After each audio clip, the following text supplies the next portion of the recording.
ஒரு 100 நாடகம் ஒத்திகைகள் செய்து எதிர்பார்த்திருந்தேன்.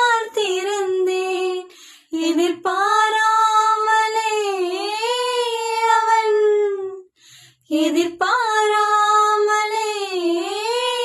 அவன் பின்னிருந்து வந்து என்னை பம்பரமாய் சுழற்றி விட்டு உலகுண்ட பெருவாயில் இந்த வாயோடு வாய்ப்பதித்தான்.